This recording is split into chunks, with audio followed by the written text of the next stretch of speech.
All right, welcome in. We're live. EJ back from Bill's Mafia. Are you okay? Did you go through a table? I did not go through table, and that was very purposeful. I didn't see that many table jumpers, but I saw a lot of other things. Uh, no, it was fantastic. Great game, great fan base. Really good for me to be home. That's where I grew up, that section of the country, not Buffalo specifically, but yeah, really enjoyable trip. If you like football, I would highly recommend you go. Very welcoming fan base. It was against the Packers, so I was happy to see all the good natured stuff thrown, not literally but virtually at the Packers. A lot of guff, but it was all good natured, and Packers fans, were certainly there, but they were welcomed in to all the festivities, and Bills fans, for all their guff and bluster, are very hospitable folks. There was no hostility. It was all good natured, and I love that, because it's, how it is. It's no fun to go dressed up as an opposing fan and just get like harsh garbage the entire time, and there was none of that. So really cool game. My first time in that stadium for a football game. I've been in that stadium for concerts and other things, but it was my first Bills game, and it couldn't have been better. It was, evening game, so all day to sort of gear up and walk around and see everything, meet people, eat a ton, drink a fair amount, and have a really good time. And it was great. Weather held for the game even, which is not typical for this time of year. So really great experience.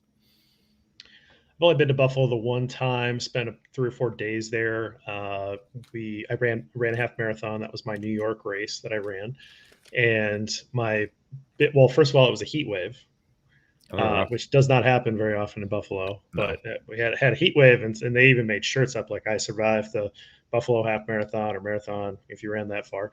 They had like the temperature on it. It was like 98 degrees or something. It was an insane number. But my memory of that race, one was the people that were like literally like they went down, like they were passed out getting medical attention. It was a serious thing. Like it was too hot to go for a run. Um, but the gentleman who was 350 pounds, shirt off, in a lawn chair with an umbrella, drinking a cold one, watching the racers go by, go, "You're beautiful. Oh, yes, you're beautiful." And I was like, "Thank you, sir." Appreciate it. uh, Classic upstate New York sentiment. You want a brat?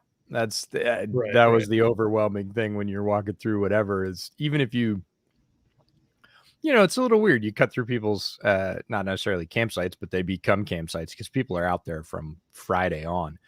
Right. And, everybody's gathered around fire barrels or barbecues or whatever. And you kind of feel like you're intruding into a family thing. They never feel like that. You got a beer? Like, no, I'm good. I got one. You want a shot? Like, no, I'm fine. You hungry? Like, I'm good. I'm just walking through. Like, yeah. Yeah, I wrote an article earlier this year about like how to crash an enemy tailgate, and part of my philosophy is just take a sixer and just kind of size up the groups and say, hey, you know what, those guys look like they're fun. Maybe I'll kind of hang out over there and just be like, hey, can I throw in? And I think that probably works 20 stadiums. I mean, like I don't think it's that crazy. You have a shared love, and I actually kind of personally like to just wear the neutral gear stuff. I don't really need to go, you know, I don't need to like pretend that I'm going to cheer for the home team. But I also don't really feel like I don't know. I haven't gone to a lot of Bears away games. Let's put it that way. I've been to Vikings stadium with the Bears, went to the Chiefs with the Bears, and I'll do that next year too when Bears go back to Kansas City. But I don't know. Otherwise it's not. I just find myself sometimes in NFL cities, like I did here. Like I'm in Atlanta, went to the Falcons game, and I just was like, whatever. I'm not going to buy a Falcons shirt. Like, what the heck am I going to use that for? I'm just going to go. I wore my homage shirt, or the tops, the top shirt out there, and just enjoyed the football game.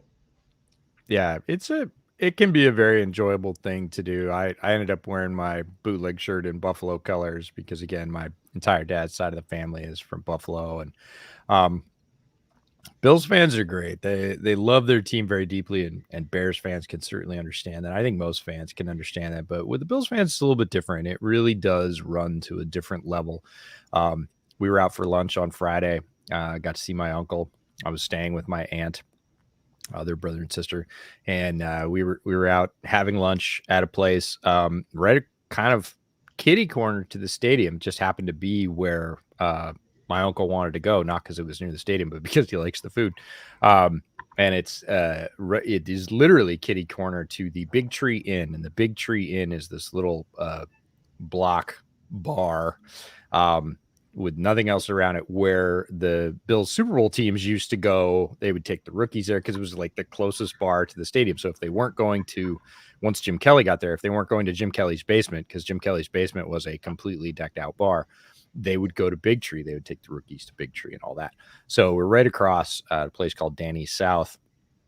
And it doesn't matter where you go in that city or what day it is. I got in on Thursday morning, and you can go to the grocery store, the hardware store, the bank, the doctor's office, the restaurant, whatever. And everybody will say to you, like, oh, we can fit you in now. I'm like, go Bills. Like, the waitress dropped our check off. She was like, hey, really nice to have you today. Great to see you in. Glad you enjoyed the food. Go Bills. Like, everybody says go Bills everywhere in that town all the time. It's not game day. It's not because you're wearing Bills gear. We weren't. It's a greeting. We were walking around with Chris's family. Drew and Chris of Rock Pile Report had us in very graciously. We got to use their studio to make our content while we were there. And we were kicking around on Monday, and we were going to leave. We were like, well, it's, evening time. We're done with the podcast. We're going to go watch the game. And they were like, guys, the game's not on until 8:20, because we're used to it being on at 5:20 on the West Coast. And we were like, right. And they're like, hey, my mom's coming over. We're getting pizza and wings. We're going to take the kids out some trick-or-treating. You want to go? And we were like, I looked at it, like, okay, I guess we're going to go trick-or-treating. So we mixed a couple of drinks and went trick-or-treating, walked around the neighborhood, and, there's everybody sitting out on their lawn chairs, judging costumes and handing out candy, and everybody walking by, go Bills.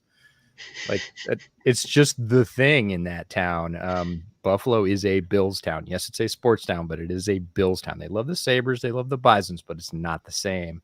And so you can say things about, the game or the team or whatever, but you need to be, even my aunt sort of leaned in on some of Brett and I's conversations. She's like, but the Bills are going to win, right? And we were like, oh yeah. The Bills are going to win. It's fantastic. I haven't gotten I'm in Midtown, so I'm in Georgia Tech's campus area. So what are you going to do? I don't know where all the Falcons fans are, but they're not here. Yeah, it's I haven't actually seen a lot of sports. I mean, I've seen a ton of Georgia Tech gear. Obviously, you'd expect that on a college campus, and of course, there's a lot of grad students. So you see a lot of wherever someone went to undergrad. They have that hoodie as well. Yes. So, I've seen a lot of it's we like to share pictures of jerseys in the wild that we find. This was like hooded sweatshirts of colleges in the wild. It's just little UMass. I saw a UMass shirt. I was like, okay, all right. Just some like crazy hooded sweatshirts, out here. But I honestly, I don't think I've seen one Falcons jersey, hat, anything outside of when I went to the game. It's different. Let me just say that in Western New York, if you can legally put the Bills logo on your business because you have a relationship with them, you do. And I mean, my aunt had a sticker from the tire store. It was 80% the Bills logo and a little tiny line that's like Jerry's tires on the bottom or whatever. And you go to Wegmans, there is a flag out front. There is a full team store, kind of like a lot of big grocery stores have like a movie rental place behind the cash registers. Imagine that, but just all Bills gear. Right. All Bills gear. And then another little side sort of kiosk over by where you come in, just in case you didn't get enough Bills gear. And there's another table full of sweatshirts and whatever else. And then there is Bills branded cider. There is 8 different kinds, well, probably 12 different kinds of Bill's beer. The Tostitos have the Bills logo. Like, you will never forget in Buffalo that it is a Bills town. It's just Bills everything, everywhere, all the time. It's impressive stuff. Yeah, it's cool. Brad Spielberger is going to be on here in a couple minutes, and we will, we'll bring him in. I think that we could probably start the podcast. I have a beer. It's a little early for you. Well, I'm going to the dentist. Going to the dentist. I can't do it today because I don't want to lay back in the dentist chair and be like, hey. So why don't we start? The pod, and then when Brad shows up in the green room, we'll add him in. But we'll get going with the conversation here, and that way we're going to get you to your dentist appointment. I want to make sure that your teeth are clean. So why don't we start the podcast here? Let's do it. Write down a timestamp. Welcome to Bears Over Beers. I'm Jeff Berckes, a writer for Windy City Gridiron, and I'm joined, as always, by EJ Snyder. EJ, you and I have both been traveling. We both watch NFL games in different cities. You went to the, future Super Bowl champion Buffalo Bills hosting the Green Bay Packers. I went to the first place in the NFC South. Atlanta Falcons win a crazy game against the Carolina Panthers. So winning football for us this week. But how was your trip to Buffalo? It was fantastic. Loved it. And yeah, it does feel special to be in Buffalo, especially this season. They always love their team. They always love their chances, but there is a very palpable feeling that this team is as talented and possibly more talented than the last team they had that went to the Super Bowl. And it's almost a weight of expectation. I've been to cities like that where they were preseason favorites and they were just trying to carry it through. Didn't really matter what sport, where they're almost a little nervous because they've been sort of the harassers in the division for a long time. And now they're the clear front runners, not only in their division, but in their conference. And there is a very palpable sense of momentum and hope in Buffalo that this team will get them over the top. My experience in Atlanta was a little different. This is a team that's rebuilding, but yet they're somehow in first place in that division. I don't know if that'll last or anything like that, but half full stadium for a team that's not doing bad. It's a divisional game, so they're really kind of struggling to get engagement with their local fans. And I tell you what, I put money on that they piped in sound to that game. Because it was so loud at one point, and I'm like, this half full. I'm looking around, half the people aren't doing anything. I think they were piping in sound, and they were certainly, the music I think was kicked up, to an 11. It just made it really loud. It was actually kind of uncomfortable to a certain extent. It was just kind of a weird vibe that I got out of that. And I'm not cheering for either team, just kind of looking for a good football game, which I got. So, I can't complain too much on that. We have a special guest today. We're kind of switching gears here. We've been doing our player recaps, deep diving into one player each week.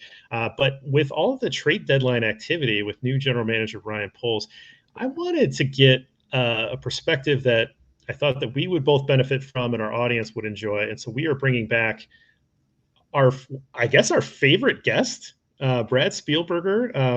I think he definitely has the record at this point. So we're going to bring in Brad.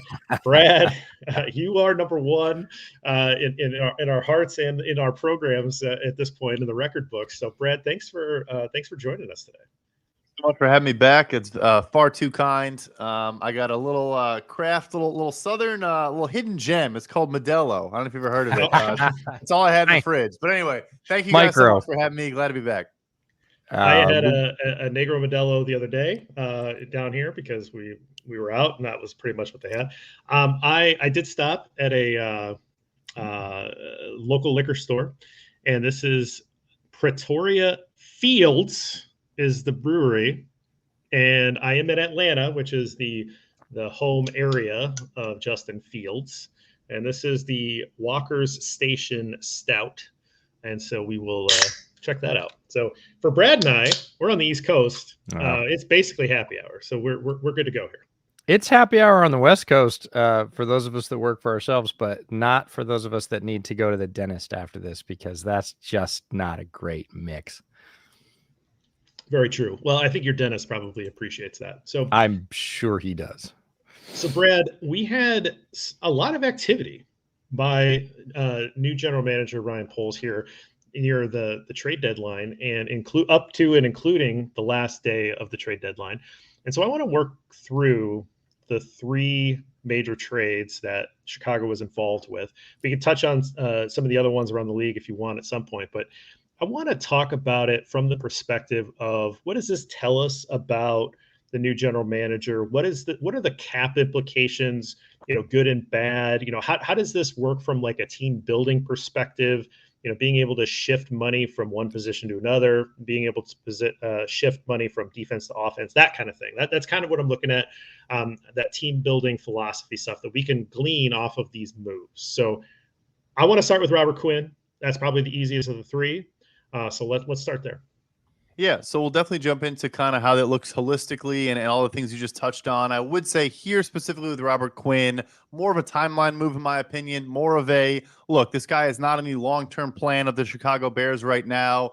Clearly an important player for this locker room. You have, teammates crying at their press conferences, and also just good to have some veterans when you're so young. I'm sure Travis Gibson and Dominique Robinson have learned a lot from Robert Quinn over the past year and a half, or half a year for Dominique Robinson. But it's more just about, look, you might as well recoup draft capital, a top 150 pick. Obviously, right now, the Eagles' fourth rounder is the last pick in the fourth round, based on projections. But it's a cool, savvy move to where, look, the Bears need to spend money this offseason to meet the 3-year minimum cash spending from 2021 to 2023. That's how frugal they've been. So it honestly doesn't really impact you to keep the $7 million or so on your books for Quinn and basically buy a fourth-round pick. That is essentially what they did.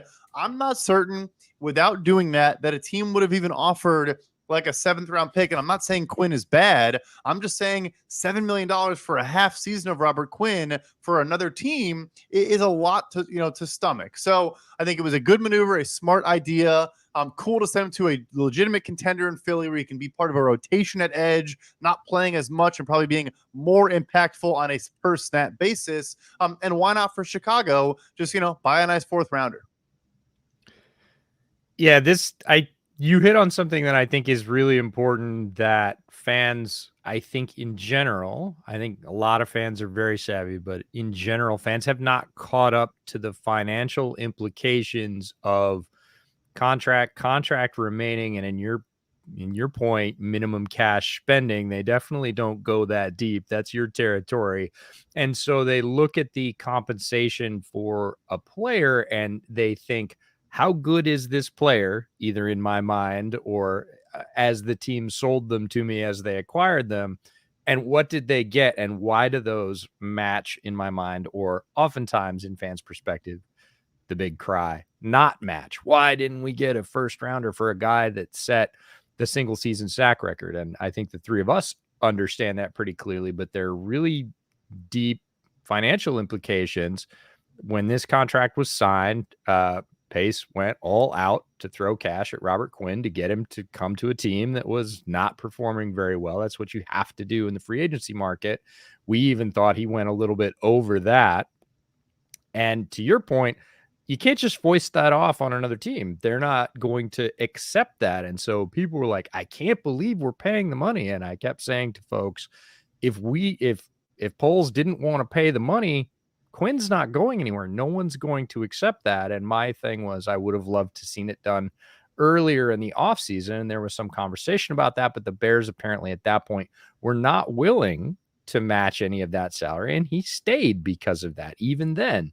So there's this financial component that's really important to a lot of these moves you see around the NFL that I think people kind of haven't drilled into yet.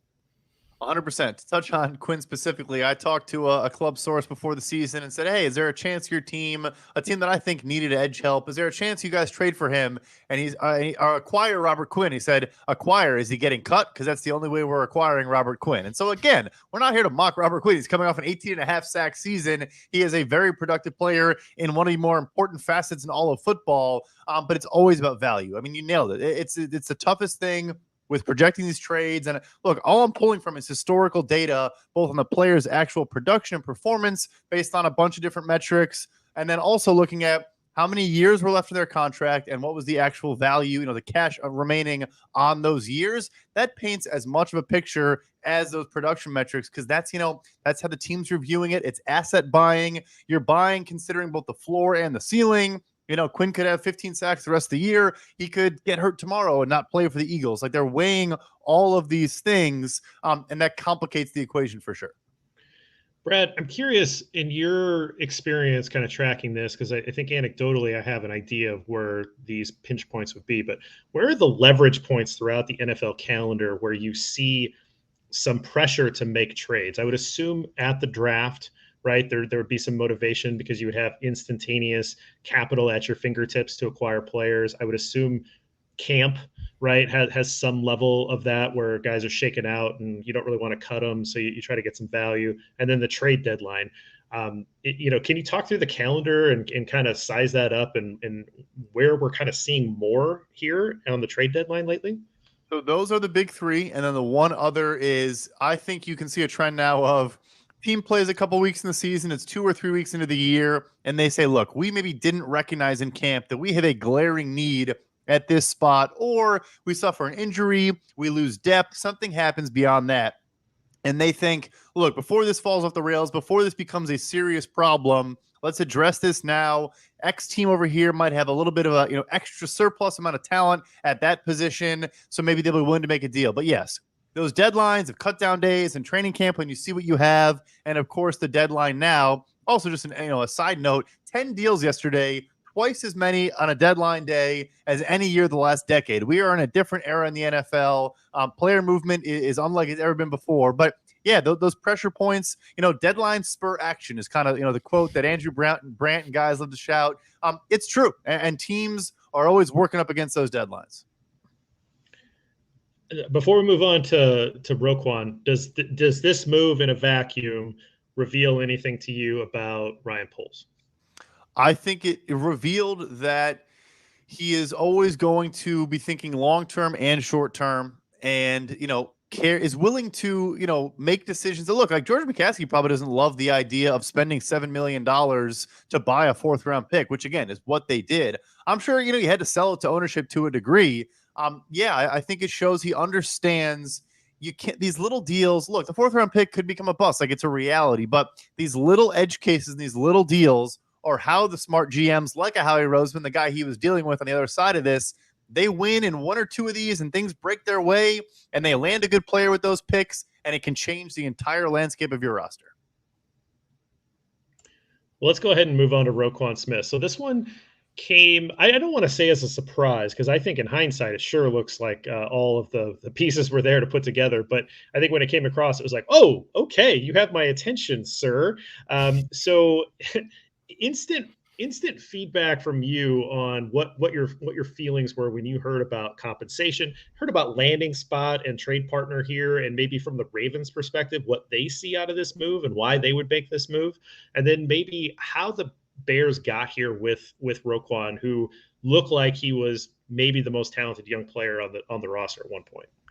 This one I love because it provides us a perfect example of how you can say, look, one player on one team is not the same as that same player on another team. Nothing is one-to-one in this league because of the context of what you're doing, both on and off the field. So one thing I love about Bears fans, I think they've become super knowledgeable about compensatory picks. And we talk about all these little intricacies and stuff like that. And I love it. Of course, the nerd that I am, I love it. But here's a great example. The Chicago Bears have to spend so much money this offseason. They have to. They have no choice. They would cancel out any potential compensatory pick for Roquan Smith. So in a normal scenario for him, you'd say, hey, if you kept him, you walk somewhere else, you get a 3rd-round comp pick, and so on and so forth. That is not actually an option. They were either going to franchise tag him and then extend him, maybe franchise tag him and trade him, or franchise tag him and be right back where they are, this year in the same situation, or you let him walk and you get nothing. With Baltimore, you give up a second and a fifth round pick, but let's say hypothetically it doesn't go great for them. They can let him walk in the offseason and they will get that third round compensatory pick. And then in their eyes, they swapped down around and gave up a fifth round pick to kind of try to make a championship push. So much more palatable, much more, understandable for them. They do, of course, value the position more at off-ball linebacker. I mean, the Bears obviously do, right up there with anyone as well. But, as of today, they clearly seem to value the position a lot still, as they have historically. And then again, it's just a timeline thing of, the Ravens are set at tackle to a degree. They're set at edge rusher to a degree. They're set at receiver, not set at receiver at all. But, they have a lot of the premium positions set. The Bears have arguably none of those positions set. Paying $20 million a year to Roquan Smith, who is a good player, who is worth that contract. I believe that. But paying that when you have so many holes on your roster versus Baltimore, that's maybe a little bit closer. It's a different, it's different analysis for those two clubs. EJ, does this put Baltimore closer to being a contender in the AFC in your mind? They're already a contender. We actually spent some time talking about Baltimore this week on Bootleg. It was one of the games that we featured focus on in a sort of pared down show because we were traveling, but they're one of those teams in the AFC. They're never going to be favored against the top teams in the AFC, but our take on it was, would we be surprised if they beat any of them on any given Sunday? And the answer is no. We believe they have that potential. Does it give them one more piece at a spot that they know how to use and leverage and have gotten not great play out of? Now, Patrick Queen is their high round pick at linebacker. He's been better this year, but still not great. Roquan is clearly a superior player. So it gives Mike McDonald, their defensive coordinator who came over from Michigan, taking over for Wink Martindale, one more really fun piece that he knows how to use and leverage. It definitely makes their defense a little bit scarier. I would say somewhat like the Bears, they're trying to figure out their offense. Mark Andrews got hurt again. They leverage their wide receivers in a different way than almost any other team in the NFL. So bit of a different calculus on offense, but in terms of adding another very quality defender on a defense that knows how to use them, yeah, it's great for them. And to get back to his position with the Bears and how we got here, it really feels like this move was decided in the summer. Not in public opinion, but behind closed doors, this move was decided. Roquan famously represented himself. Ryan Poles even said yesterday that made things, he was tactful about it, but he said that made things a little bit more challenging. It probably made things a lot more challenging, but basically you had two sides here. You have the player and the GM or the organization, both, that sat down and said, this is what we think you're worth. And, they both came to the table with their idea of what that number was. Those numbers are usually different, let's be honest, but oftentimes they can come together.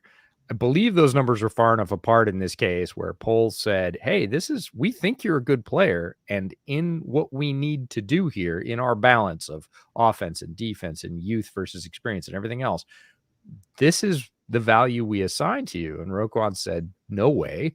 I don't think so. I think I'm worth a lot more. And I think they did that fairly amicably, right? Roquan said, all right, fine. You don't think I'm worth it? I'm going to bet on myself. And Ryan Poles said, that's okay. Like, this is what we think you're worth. You think that's different? Cool. We're gonna go forward with that assumption and that sort of lay of the land laid out moving into the season. So like you said in the open, JB, the pieces were all here in hindsight to look at and say, oh, this makes a lot of sense. But it was shocking given, again, if you don't take in all the intricacies of the comp pick, because that's half the equation. They still got to spend all that money. People will say, great, if you got to spend all that money, why not give him the money? He's a quality young player. Sort of. He is a quality young player, but there's these other considerations, and they really need to move the balance the other way. So it kind of works for both sides here. The biggest thing that you said, Brad, is the Bears were going to get nothing. Right. If he walked, they're not getting a compensatory pick because they're going to bring in loads of free agents and offset that, basically blow it out of the water. So while fans think comp pick, that was never coming, And he basically had a higher opinion of himself than the organization did.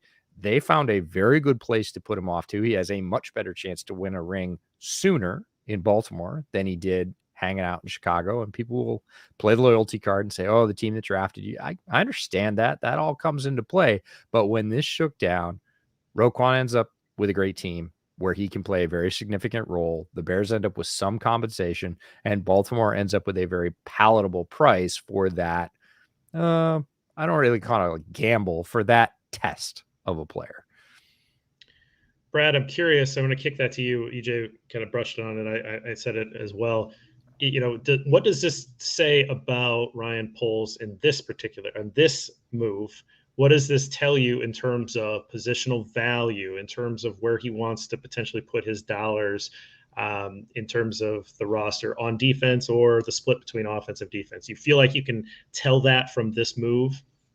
Yeah, I can tell you. I mean, the Bears were at 19 million, maybe a little bit over 19 million per year with incentives and escalators. We heard about the escalators eventually from Ian Rappaport that pushed this thing to around 20 million per year and just above Darius Leonard in Indianapolis. So it's not like they were offering, $15 million a year and there was this massive, undervaluation from them. Roquan Smith was asking for $23-24 million per year, wanted to become one of the highest paid defensive players in the entire NFL. And I don't think it was ever going to get particularly close. So that is part of it. But then also, yes, I think it is a positional value component, which is great to see from Ryan Poles. I mean, it was very funny today. Matt Eberflus kind of took a shot at Ryan Pace in his press conference. I don't know if you guys saw that, but Someone asked him today, hey, when you were picking 6th overall with Indianapolis and you took Quentin Nelson, were you trying to convince Chris Ballard to take Roquan Smith maybe? And he was like, oh, didn't he get taken at 11? He said, no, he got taken at 8. And he goes, well, Chris Ballard wasn't in the business of taking off-ball linebackers in the top 10. Again, everyone's going to freak out. Chris Ballard has not been perfect. He might be getting fired in a couple months for all we know. But I think that is a more consensus opinion that it is, again, I know it's the position of the Chicago Bears, and there are great players there that are difference-making players there. But in today's NFL, to allocate that much money at that spot when you don't have a lot of assets elsewhere is a tough, thing to justify. And I think Ryan Poles showed that. And I think it's a great signal of how they view building a roster on a holistic standpoint. So let me ask you this. You're not going to have that giant, max contract here with Roquan.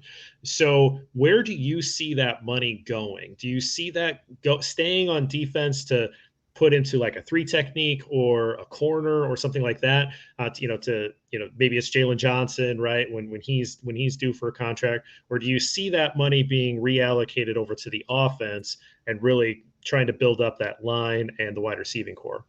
If I was a player going into the 4th year of my rookie contract, and that now includes Chase Claypool, it also includes Darnell Mooney, Jalen Johnson, Cole Kmet as well, I would be excited about this offseason because the Bears need to spend money, and those guys are, I would say this too, we've heard a lot about, Arizona. One example I always use, Patrick Peterson, who did get extended, but, was yelling about how much he hates Arizona this past weekend when they played against Minnesota.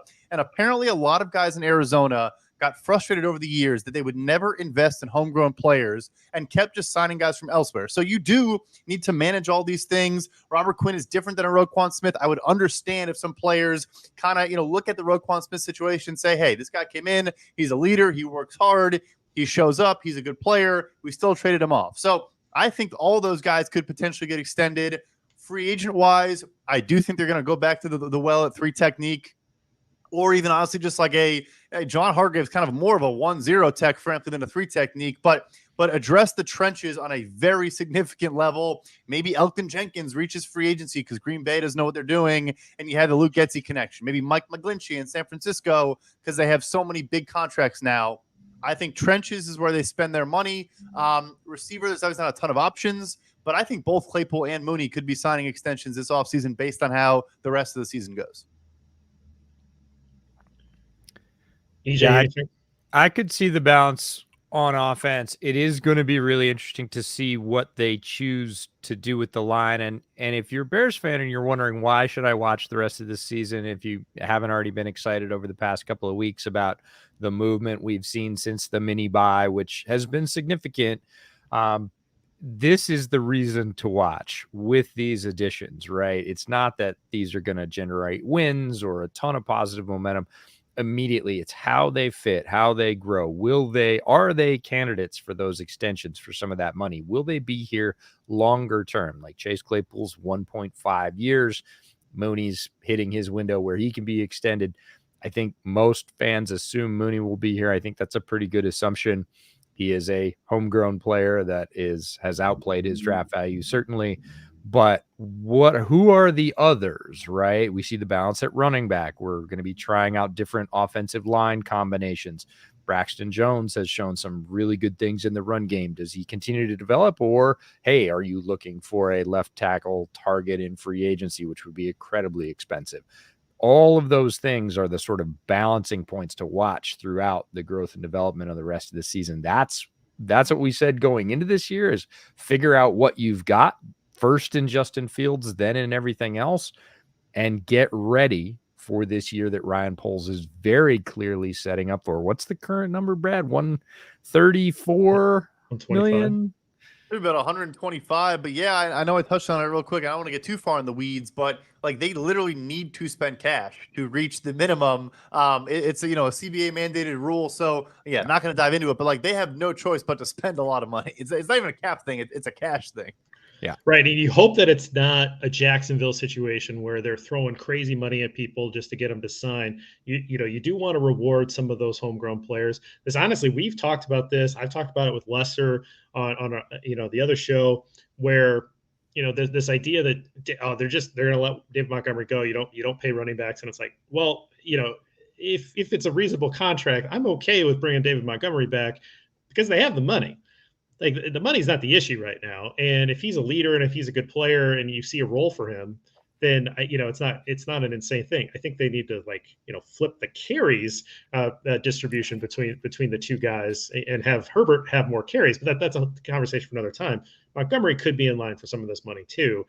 Those guys should be privately kind of given a fist pump, because Roquan was going to suck a lot of the oxygen out of the room. He's gone. And that opens up a lot of money. Before we move off of Roquan and get to Chase Claypool, I just your quick grade reaction, whatever. How did you feel about moving Roquan Smith here? I mean, yeah, I would give it like a B+, A-. They were never going to get a first round pick. Again, it was not a reality. My thing is understanding that they, like I said, they could have gotten nothing. I think it's a great move. It's not easy to move, a guy at this position for premium draft capital. I'm sure they tried the entire offseason as well. That I can't speak to. That I do not know. I'm sure they made phone calls though. So yeah, I mean, and again, we'll get to it, but I think it also opened the door to make a move to bring someone in when you had that extra second round pick, in your back pocket. Perfect. All right, quick break here, and we'll come back and talk about the newest Chicago Bear, Chase Claypool. Okay, guys, let's talk about it. Another Golden Domer. I mean, those of you that cheer for Notre Dame and the Bears just have to be super happy. And then I thought, isn't Equanimeous St. Brown a Golden Domer too? I had 4 offensive players play for Notre Dame. This is insane. I think we need to kind of slow the roll here. And weren't you just talking about Mike McGlinchey? Man, let's just pencil him in. Wasn't he a Notre Dame guy too? I mean, geez, yeah. All right. I'm going to have to invest in some Clover gear to be able to fit in with Bears fans anymore. But big news was the acquisition of Chase Claypool. The Bears sent their second round pick, which we can talk about a little bit here in terms of the valuation there and maybe the negotiations and competing against that team up north for the services of Chase Claypool. But let's talk about Claypool, the acquisition. I'll kick that to you, Brad, first. And then, EJ, I want you to talk about the player a little bit and how you think he fits in the scheme. So, Brad, let's talk about maybe what led up to this trade and how the Bears were able to get him. Yeah, I'm sure when you put out that I was coming on the pod, I think a lot of people probably weren't super stoked. I ruffled some feathers yesterday. I'll say this. I can separate the value that you spend on a player from the actual player. I'm stoked about Chase Claypool. I think he's a good player. I think he's a picture-perfect fit in this offense as kind of your big-bodied Z. You can move him around. You can put him in the slot. He can block well. He has the jump ball ability, all those things. But from a compensation standpoint, this is a potential top 40 draft pick that you're giving up for, like I said, a guy that you could be paying a brand new massive deal in 9 months' time. Again, you have the rookie contract at your disposal, maybe not do that. But yeah, it's a steep price. My understanding during this entire time, look, they've been having conversations with folks for about 2 weeks, and even dating back to the preseason as well. Chase Claypool has been available since they extended Deontay Johnson, since they drafted George Pickens. He became the number 3 guy in the pecking order there. And they just knew they weren't going to extend him like they just extended Deontay Johnson. So I was told a while ago and leading up to the week of the trade deadline that a 3rd-round pick probably would have gotten this done. Obviously, that changed. I'm not saying you can go back in time and change things. And yes, competing with Green Bay for this player, I'm sure was part of the calculation to a degree. I don't know if I shouldn't have said their name. The team up north, my apologies. But, all that stuff comes in. I would have been ecstatic if it was the Ravens pick over the Bears. And people saying, hey, it's not a big difference. There is a big difference. Pick 40 versus pick 55 is a big difference. But nevertheless, if you look at it more so as we're shifting resources towards offense, and also we're helping ourselves actually evaluate Justin Fields. He now has 2 legitimate wide receivers. Like you said, you reunite him with Cole Kmet and have the whole Golden Domers approach on offense. But there's so much inherent value in just now saying, like, he's a force multiplier, because now Mooney can't get, have a safety over the top or get bracketed and do different things. And look, I like Mooney a ton. He's not going to win if he's getting that much attention on him. He's not that level of player. And frankly, now there's Claypool, but I view them both as number 2 receivers. But if they're both kind of 2As, and then you have some gadget players, you have some good, 2 good running backs, a solid inline tight end, you can see how you can make this offense work.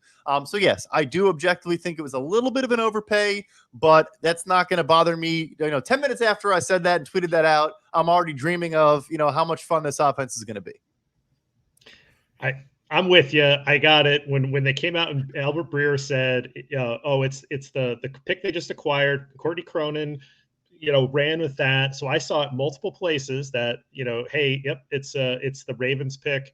And everybody was like, cool, got it. Ravens are going to be in the playoffs. Maybe they win a playoff game. We don't have to worry about it, whatever. And then it was like, oh, by the way, actually, it's actually the Bears pick. And it was like, okay. So I think that there was a little bit of anchoring that happened.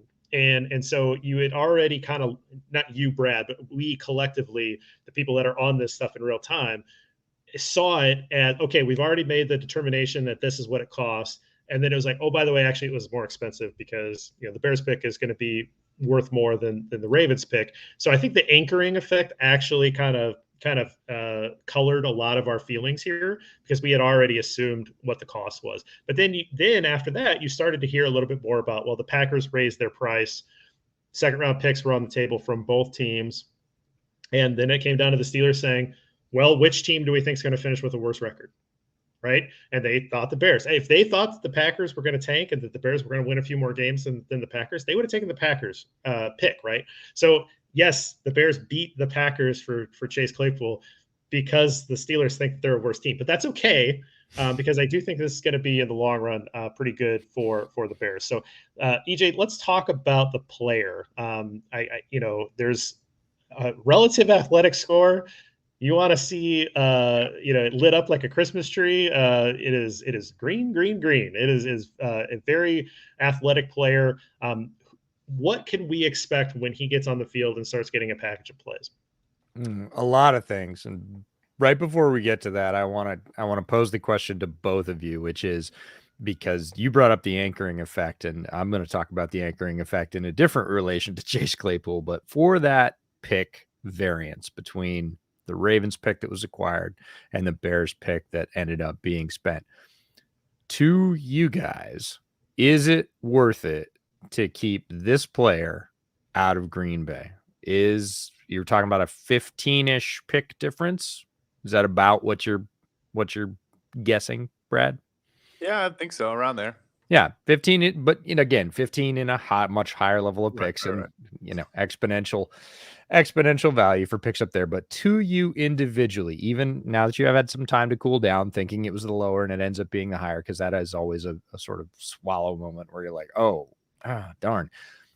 Now that you know that the potential mostly the potential destination might have been the team up north, is that 15 pick differential worth it to you to have this player on the Bears instead of a division rival and facing him twice a year? So I'm a wet blanket. It doesn't really factor in for me. I get it. I totally understand why it would. I'm a fan first as well, and all those type of things. I don't want to see them get better. But my thing is that just delays their inevitable rebuild, which is coming in the very near future. They're giving up a second round pick and still can't get out of this hole they've dug for themselves. So I would have probably just sold myself on that. But I get it. I totally do. I think it gets tricky when you cloud your judgment with that and try to, I know you're not doing this, but you try to say like, oh, well, now it's okay because we kept them off the Packers. I try not to let that enter my mind, but I do get it. I mean, I'm a writer, so like I love this kind of stuff. This is free fodder, man. So like I'm all about it. If it was, oh man, they outbid the Jaguars, it'd be nothing. Who cares, right? This is the team up north. This means something. So yeah, there is a little bit of added incentive here. We can pull this out regularly, particularly if he takes off and he's a really good player. Because again, EJ, I want you to talk about it, but the zombified corpse of Ben Roethlisberger was throwing him passes, and then noodle arm Kenny Pickett and Mitchell Trubisky. Like this guy hasn't had exactly Justin Fields' arm throwing him go balls here. Yeah, let's talk about Claypool the player a little bit. I just wanted to pull that out of both of you and see where you sort of came down on the fence after a night to cool down. But Chase Claypool, 6'4", 238, 32.5-inch arms, 10-inch hands, played at Notre Dame. Interestingly enough, he's one of the players that I saw the first time I ever went to the Senior Bowl in 2020. Saw him up close, saw him at weigh-ins. I famously floated a theory that he should be transferred to tight end because I was like, holy cow, this guy is huge, like physically huge. The closest player that Chicago fans will be able to easily and readily relate to is Cordell Patterson. He is very similarly sized to Cordell Patterson. And if you've ever been next to Cordell Patterson, like on the ropes, like we were in training camp, that is a big dude playing receiver that can move. And Claypool is the same way. So he has those characteristics coming in, and he was fast. Well, he destroyed my tight end theory by going out and running basically the fastest 40 since Megatron at that speed. And that was like, okay, he's a wide receiver. Nobody's going to downgrade him to tight end at this point, which was a great thing for Chase Claypool and obviously a very good thing for the Steelers, but a terrible thing for my tight end theory that Daniel Jeremiah agreed with when I floated it to him, but then that was before the 40s. Anyways, 2020, he comes in as a rookie with the Steelers. Important to note that he played 16 games in his rookie season and 15 games in his second season. He's been a durable guy. He's been there for almost all the games. Basically, this is a guy that catches 60 balls for 800, almost 900 yards. Rookie season, 62 receptions, 873 yards. Last year, 59 receptions for 860 yards. He broke onto the scene with 9 touchdowns. Now, touchdowns are kind of like sacks or interceptions. They're fickle. Sometimes you get your number called. Sometimes you're in the progression. That's your touchdown. Same thing next year. You're open on the play.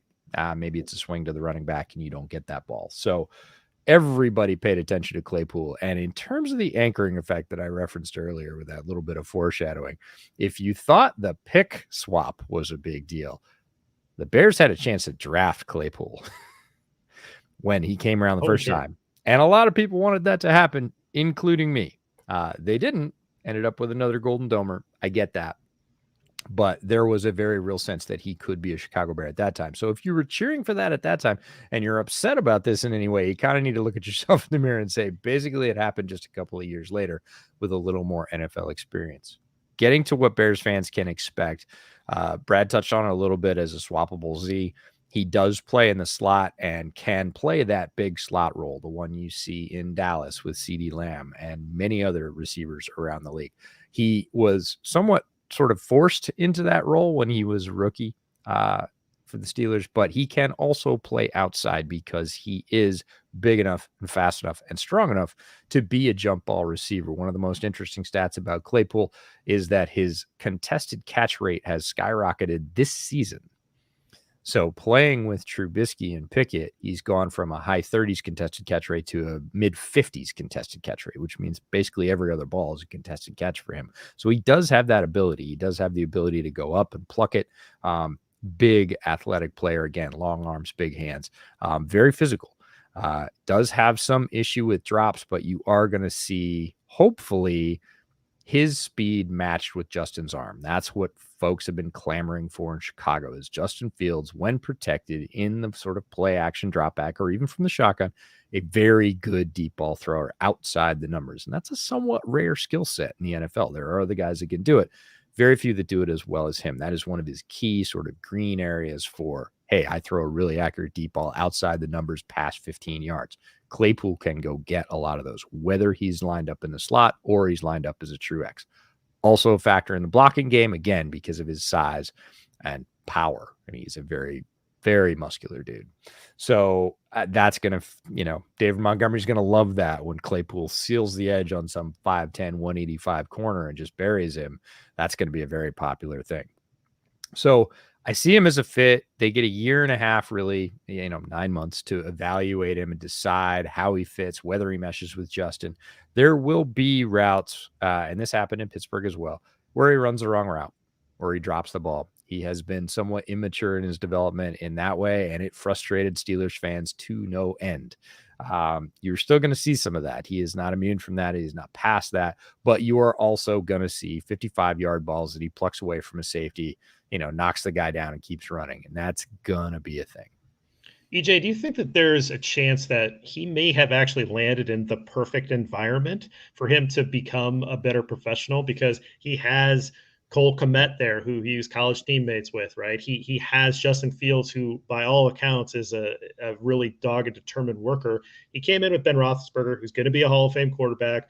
Like all of that, I'm not taking anything away from Big Ben, but he's at the tail end of his career. Big Ben is a little selfish, in my opinion, at the end there, just kind of hanging on and kind of tanking any chances that the Steelers had of turning that roster over, just collecting a giant paycheck. Like he comes into a situation where they traded for him. They want him, right? And now he's going to be put in with Mooney, who's a hard worker. Justin Fields is a hard worker, and he has friends on the team, right? It kind of feels like the perfect landing place for Chase Claypool. There's also the piece that this team went out and got me. And just like we're talking about the anchoring effect being a bit of a downer for us, it's got to be some encouragement to him that not only did they give up a second-round pick, not a third-round pick, but they gave up a higher second-round pick, one they knew was going to be a higher second-round pick to get me so I didn't go to their division rival. That's going to make any of us feel good. We get a call out of the blue, and they say, hey, we're going to give you a signing bonus if you come work for us. Another company says, well, we want you to. We'll give you the same signing bonus. And the first company goes, no, we'll give you $5,000 more if you show up here tomorrow. You're like, all right, I'm feeling pretty good about how much they want me. So that is great for him. This is a guy also that's averaged over 14 a catch the first 2 seasons, no matter who's throwing to him. And again, no matter which position he lined up at. That's a very nice per catch average in the NFL. Plus 14 is nice. This year it's 9.7. I think that's really telling with the mix between Trubisky and Kenny Pickett so far. That's a serious drop. But for the first 2 years, even in a very talented wide receiver room, they were going to Chase Claypool deep. 14 plus a catch means you are getting average depth of targets that it's not all yak with him. It can be yak, but he can make those big catches down the field. And the Bears really haven't had that. They hoped they were going to get some of that out of Byron Pringle. Byron Pringle is bigger than people think he is. And he did some of that in Kansas City, but he's been hurt all year. So we haven't really seen that facet of the offense. Same thing. They brought in N'Keal Harry to be this big sort of post up, go catch a guy. Hasn't been on the field last. So that, the Bears very clearly want that in their offense. They've taken a couple of swings to go get it. This is obviously a much bigger swing on a different level, but also a guy that's proved it. 60 catches, 850 plus yards for both. That's rare air. I think a lot of fans think a lot of receivers get that much production. They don't. The number of receivers that get over 850 in yards every year is not that large. And they're thinking about the Cooper Kupps of the world and everything else. But as you get down, that number falls very quickly into the 500 yard range. Claypool's proven he can be productive down the field, high efficiency with his targets, win those contested catches. It could be a very, very good spot for him. Good stuff, EJ. I know you have to run a little early, so if you have to jump off as I finish up here with Brad, feel free to do so. But Brad, I'm curious from your perspective on this move in a vacuum. I know you feel maybe like it's a little bit of an overpay, and that's okay. And like you said, you got people a little worked up yesterday when you said that. But I want to ask the same question we've asked the other two. What does this tell you about Ryan Poles and his approach here? And did you like the idea of going out and acquiring Chase Claypool here?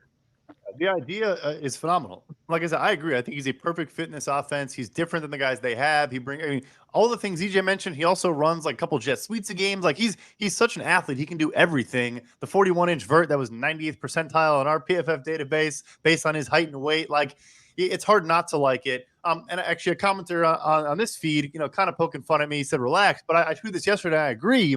One thing I love about Ryan Poles, and I endorse this 24/7, 365. He traded down 4 times in this last draft. When you are a guy that trades down, again, you don't have to force it, you don't have to do it all day long, but when you're willing to explore that, you can then trade draft picks for veteran players. We love to talk about the Rams model, and everyone loves less needs, F them picks, and all those memes.